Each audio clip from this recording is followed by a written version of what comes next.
Puji nama Tuhan, Bapak Ibu Saudara yang diberkati Tuhan.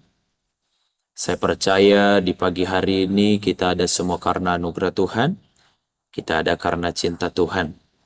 Dan saya mengajak setiap jemaat Tuhan sebelum kita melakukan setiap aktivitas kita, mari sama-sama terlebih dahulu kita sama-sama mendengarkan firman Tuhan lewat renungan pagi yang telah disediakan gereja kita. Mari sama-sama kita berdoa sebelum kita mendengarkan firman Tuhan. Bapa dalam sorga, Allah yang kami panggil di dalam nama Tuhan Yesus Kristus. Kami percaya Tuhan, kami boleh ada semua karena anugerah Tuhan. Kami menikmati udara segar, kasih sayang Tuhan di pagi hari ini. Semua karena cinta Tuhan dalam hidup kami. Sebelum kami memulaikan setiap aktivitas kami Tuhan di hari yang baru yang telah Tuhan berikan kepada kami rindu mendengarkan setiap firman Tuhan, sabdanya Tuhan. Di pagi hari ini lewat renungan pagi di channel YouTube kami. Sebab itu Tuhan berfirmanlah kepada kami, kuatkan kami lewat firman-Mu, bentuk kami lewat firman-Mu, jadikan kami sedang jemaat Tuhan yang berbuah lewat firman-Mu. Terima kasih Tuhan. Kami siap mendengarkan firman-Mu di dalam nama Yesus. Kami berdoa dan mengucap syukur.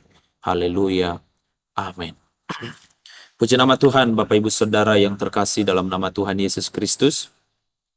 Mari sama-sama kita membuka Alkitab kita di dalam 2 Timotius pasal 4 ayatnya yang kelima. Saya akan membacakan kepada sidang jemaat Tuhan. Tetapi kuasailah dirimu dalam segala hal. Sabarlah menderita, lakukanlah pekerjaan pemberita Injil, dan tunaikanlah tugas pelayananmu. Surat 2 Timotius adalah surat Rasul Paulus kepada anak rohaninya Timotius, dan di sini Rasul Paulus menasehati Timotius agar Timotius selalu dapat menguasai dirinya dalam segala hal dan sabar menderita karena Injil yang diberitakannya. Nah, pada kesempatan ini, tema firman Tuhan yang diberikan kepada saya adalah berbicara tentang penguasaan diri dalam pelayanan. Penguasaan diri dalam pelayanan adalah kemampuan untuk menguasai emosi, kemampuan untuk menguasai pikiran, dan tindakan-tindakan kita. Dan ini memerlukan sebuah komitmen dan kesabaran. Seringkali Bapak Ibu Saudara, dalam pelayanan kita sering diperhadapkan pada situasi yang memerlukan penguasaan diri ini. Kita harus bisa menguasai emosi kita harus bisa menguasai pikiran kita, dan terlebih-lebih pada tindakan kita. Nah, di pagi hari ini kita sama-sama belajar bagaimana kita dapat mengembangkan, menguasai diri dalam pelayanan. Dan ada beberapa hal yang perlu kita pelajari bersama, atau ada beberapa poin yang ingin saya bagikan supaya kita dapat menguasai diri dalam pelayanan-pelayanan kita. Yang pertama, menguasai pikiran kita. Di dalam 2 Korintus, Bapak Ibu Saudara, mari sama-sama buka. Dalam 2 Korintus pasalnya yang ke-10, di sana dikatakan ayat 5b berkata begini, kami menawan segala pikiran dan menaklukkannya kepada Kristus. Penting sekali kita menguasai pikiran kita. Jika kita tidak bisa menguasai pikiran kita, maka saya boleh katakan kepada Bapak Ibu Saudara, maka tindakan kita pun kita tidak bisa menguasainya. Kalau saudara dan saya tidak dapat menguasai pikiran saudara, maka tindakan-tindakan kita pun kita tidak bisa menguasainya. Makanya di dalam surat 2 Korintus ini pasal 10 ayatnya yang ke-5b, di situ Rasul Paulus menegaskan bahwa bila pikiran kita terus terisi oleh firman Tuhan, maka segala perbuatan dan tindakan kita terarah dan terkontrol. Yang kedua, menguasai lidah dan ucapan kita.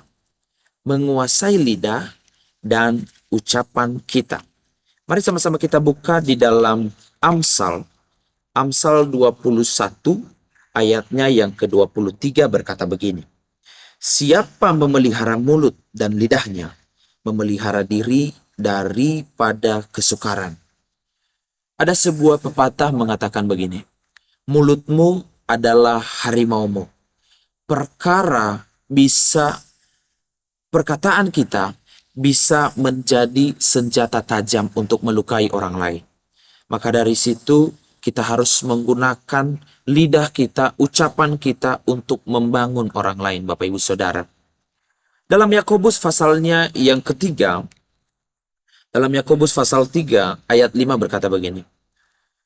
Demikian juga lidah, walaupun satu anggota kecil dari tubuh, namun dapat memegahkan perkara-perkara yang besar. Banyak sekali masalah yang datang karena perkataan yang keluar dari mulut kita. Banyak sekali masalah terjadi, masalah menghimpit orang-orang percaya karena perkataan yang keluar dari mulut kita. Maka dari situ Bapak Ibu Saudara, mari kita menggunakan setiap mulut kita, ucapan kita dengan hal-hal yang positif. Lebih seringlah memuji daripada membuli. Lebih seringlah memberkati daripada memprovokasi. Sebab itu, mari sama-sama sidang jemaat Tuhan menggunakan lidah kita untuk membawa berkat buat orang lain dan bukan untuk membawa kutuk buat orang lain. Yang ketiga, menguasai mata kita. Matius pasalnya yang ke-6. Matius pasal 6 ayatnya yang ke-22 dan 23 berkata begini. Mata adalah pelita tubuh. Jika matamu baik, teranglah seluruh tubuhmu. Jika matamu jahat, gelaplah seluruh tubuhmu. Jadi jika terang yang ada padamu gelap, betapa gelapnya kegelapan itu. Jika saudara dan saya tidak dapat menguasai mata, maka kita akan mudah sekali terjerumus di dalam dosa. Ada satu contoh yang ingin saya bagikan kepada saudara tentang poin yang ketiga ini, yang gagal, orang yang gagal menguasai matanya, yaitu Simson. Saudara bisa baca di dalam kitab Hakim-Hakim. Simson adalah orang yang dikhususkan sejak dari kandungan oleh Tuhan. Simson adalah orang yang mempunyai kekuatan yang tidak bisa dikalahkan oleh orang. Bahkan Simson mampu mengalahkan ribuan tentara Filistin karena kekuatan yang dianugerahkan Tuhan itu kepadanya. Sehingga Simson menjadi orang yang sangat kuat dan diberkati Tuhan karena kekuatan yang diberikan Tuhan itu. Tapi ada satu kelemahan daripada kekuatan Simson, yaitu ketika rambutnya dipotong, maka kekuatannya akan hilang, Bapak Ibu Saudara. Nah, Bapak Ibu Saudara, dalam kisah Simson ini, ada satu wanita yang ingin mendekati Simson. Ada satu wanita yang ingin tahu kelemahan daripada kekuatannya si Simson. Siapa wanita itu? Ia adalah Delila. Dan ketika Simson melihat Delila, dia tidak bisa menguasai dirinya. Dan ia tidak berdaya ketika Delila berkata kepadanya, bagaimana mungkin engkau berkata, aku mencintaimu sedangkan hatimu tidak tertuju kepadaku. Nah, Bapak Ibu Saudara, akhirnya ketika Simson melihat Delila dan sampai mendengar perkataan Delila seperti itu, Simson pun menjadi jatuh hati kepada Delila. Dia tidak dapat menguasai dirinya, sehingga Delila pun tahu kelemahan daripada kekuatan Simson. Dan Delila memotong rambut si Simson, dan Simson pun tidak lagi memiliki kekuatan untuk mengalahkan musuh. Jadi Bapak Ibu Saudara, penguasaan diri seseorang lebih penting daripada kekuatan fisik yang dimilikinya. Penguasaan diri saya dan saudara lebih penting daripada kekuatan fisik yang kita miliki. Amsal 25 ayat 28 berkata, orang yang tak dapat mengendalikan dirinya adalah seperti kota yang roboh temboknya. Karena itu, Marilah sama-sama kita menguasai diri kita. Marilah sama-sama kita kuasai diri kita, agar kita, saya dan saudara, mampu melakukan kehendak Tuhan. Amin firman Tuhan. Mari sama-sama kita berdoa. Kami mengucap syukur Tuhan buat kebaikan-Mu dan firman-Mu yang telah disampaikan. Karena firman-Mu tertanam dan berbuah dalam hidup kami, agar kami jemaat-jemaat Tuhan dapat menguasai diri kami dalam pelayanan-pelayanan yang telah Tuhan berikan kepada kami. Terima kasih Tuhan Yesus yang baik, dan sebentar kami akan memulaikan setiap aktivitas kami. Biarlah Tuhan yang selalu bersama-sama dengan kami, menolong kami, memampukan kami, memberikan kami kekuatan, dan semuanya kami persembahkan untuk hormat kemuliaan nama Tuhan.